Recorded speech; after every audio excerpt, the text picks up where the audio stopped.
இரவு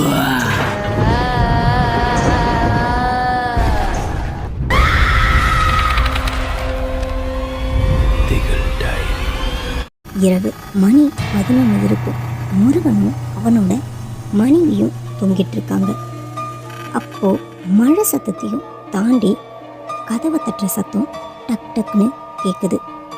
இந்த நேரத்தில் போய் யார் கதவை தட்டுறாங்க அப்படின்னு புலம்பிக்கிட்டே முருகன் எந்திரிச்சு போய் யாரு அப்படின்னு கேட்க எந்த ஒரு பதிலும் இல்லை. கதவை திறந்து பார்த்தப்போ கூட யாரும் இல்லை. மழை மட்டும் பெஞ்சிக்கிட்டு இருந்துச்சு. அடுத்த 2 நாள் அதை மறந்துட்டாரு. ஆனால் 2 நாள் கழிச்சு திரும்பவும் அதே நேரம் அதே தட்டல் சத்தம்.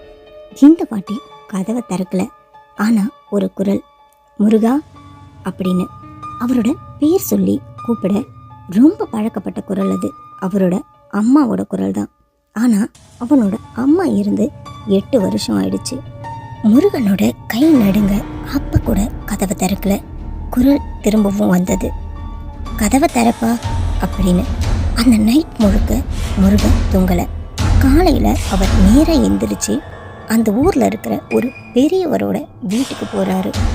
அந்த பெரியவர்கிட்ட எல்லாத்தையும் சொல்ல பெரியவர் கொஞ்ச நேரம் அமைதியாக இருந்தார்.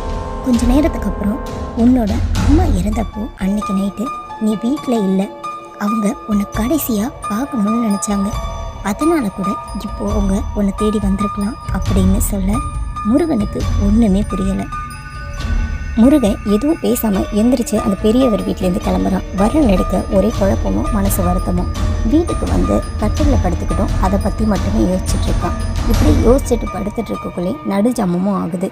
அந்த நேரத்தில் திரும்பவும் அதே தட்டுற சத்தம் கேட்க இந்த முறை அவர் அழ ஆரம்பிச்சிட்டாரு. வாசலுக்கு பக்கத்தில் நின்று அம்மா அம்மா அப்படின்னு அழ இப்போதான் அவர் அதிர்ச்சி ஆகிற மாதிரியான ஒரு குரல் கேட்குது.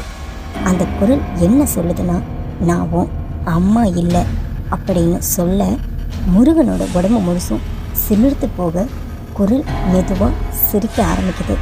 நீயே ஒரு நாள் கதவை திறப்ப அப்படின்னு சொல்லி அந்த சத்தமும் அங்கே நிற்கிது.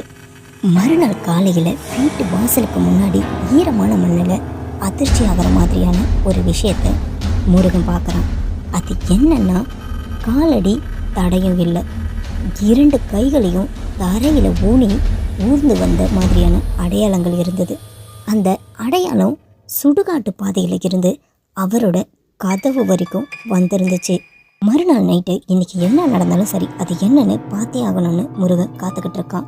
அப்போது அந்த உருவம் வெளியில் அழ ஆரம்பிக்க டக்குன்னு கதவை திறக்கிறான். வெளியில் இருந்த இருட்டை விட அந்த உருவம் இன்னும் அதிகமான கருப்பாக தெரியுது. அந்த உருவத்தை பார்த்ததுமே முருகனோட தைரியம் எல்லாம் காணாமல் போக அந்த உருவம் முருகனோட காலை பிடிச்சி தரன்னு இழுத்துக்கிட்டு போகுது. முருகன் அவ்வளோ தைரியமாக இது என்னன்னு பார்த்தே ஆகணும் முடிவு பண்ணுறதுக்கு முன்னாடியே கையில் விபூதியை எடுத்து வச்சுக்கிட்டான். இப்போது அந்த கையில் மறைச்சி வச்சுருந்த விபூதியை அந்த ஆத்மா மேலே அடிக்க அந்த உருவம் அலறிக்கிட்டு அந்த இடத்துல இருந்து காணாமல் போகுது. அந்த ஆத்மாவை இப்படியே விட்டால் நம்மளுக்கு ஏதாவது பண்ணிடும், இதுக்கு ஒரு முடிவு கட்டியாகணும்னு மாந்திரிகர்கிட்ட போகிறான். முருகன் நடந்தது எல்லாத்தையும் மாந்திரிகர்கிட்ட சொல்ல மாந்திரிகரும் நடந்ததையெல்லாம் கேட்டு தெரிஞ்சுக்கிறாரு. இன்னைக்கு நைட்டு பூஜை பண்ணிடலாம், அதுக்கு அந்த ஆத்மா வர்ற வரைக்கும் காத்துக்கிட்டு தான் இருக்கணும்னு சொல்லி பூஜைக்கு தேவையானதையெல்லாம் பண்ணிட்டு அந்த ஆத்மாவுக்காக காத்துக்கிட்டு இருக்காங்க.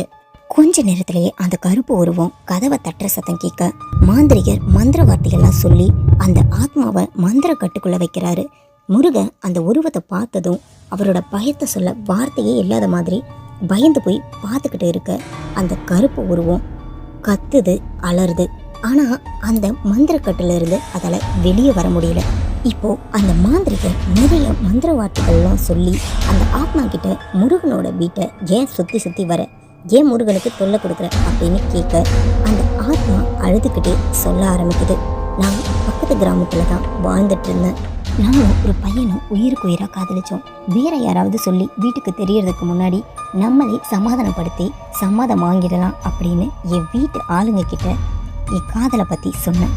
ஆனால் என் வீட்டில் இருக்கிற ஆளுங்க நீ செத்தாலும் பரவாயில்ல, கல்யாணத்துக்கெல்லாம் ஒத்துக்க முடியாதுன்னு சொல்ல என் வீட்டோட ஆளுங்களை சம்மதிக்க வச்சிடலாம் அப்படின்னு சொல்லி பொய்யா தூக்கு போட்டுக்க போனேன். ஆனால் நான் இப்படி பண்ணுவேன்னு எதிர்பார்க்காத என் வீட்டு ஆளுங்க காப்பாற்றுறதுக்கு முன்னாடியே என்னோட உயிர் பிரிஞ்சிடுச்சு.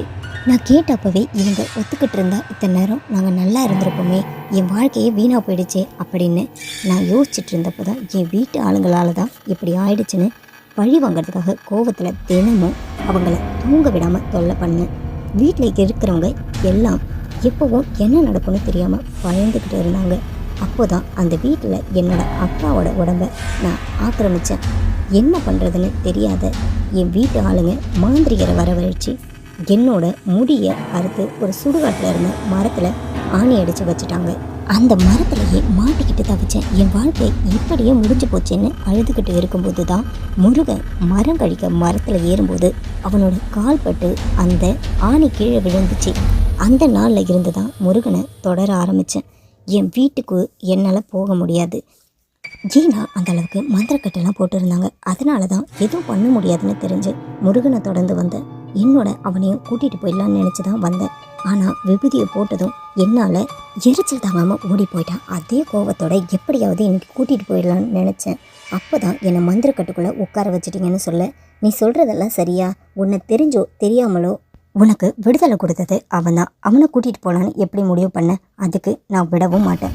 உனக்கு என்ன வேணும்னு சொல்லு, நான் வச்சு படைக்க சொல்கிறேன்னு சொல்ல, முதல்ல ஏற்றுக்காத அந்த உருவம் வேறு வழி இல்லைன்னு புரிஞ்சுக்கிட்டு நான் ரொம்ப நாளாக பசியில் இருக்கேன். எனக்கு பூ போட்டு வளையல் எல்லாம் வச்சு அது கூடவே கரிசோறு வச்சு படையல் போடுங்க, அதுக்கப்புறம் நான் போயிடுறேன், யாருக்கும் தொல்லை கொடுக்க மாட்டேன் அப்படின்னு சொல்லி அந்த மாந்திரிகிட்ட சத்திய வாக்கு கொடுக்குது. முருகனும் அந்த உருவம் கேட்ட மாதிரி எல்லாத்தையும் வச்சு படையல் வச்சுட்டு திரும்பி பார்க்காம வீட்டுக்கு வந்துடுறான். அதில் இருந்த முருகனுக்கு எந்த ஒரு சத்தமும் கேட்கல. அவனோட வாழ்க்கை நார்மலாக போகுது. ஆனால் இப்போவும் அந்த இடத்துக்கு போகும்போதெல்லாம் அந்த மந்திரக்கட்டுக்குள்ளே இருந்து கருப்பு உருவம் தான் அவன் கண்ணு முன்னாடி வந்து போகுமா. இப்போ கூட நடந்ததை நினச்சா நம்ப முடியல. இருந்தாலும் அந்த பயம் இன்னமும் என்னை விட்டுட்டு போகலை அப்படின்னு முருகன் சொல்லி முடிக்கிறாரு.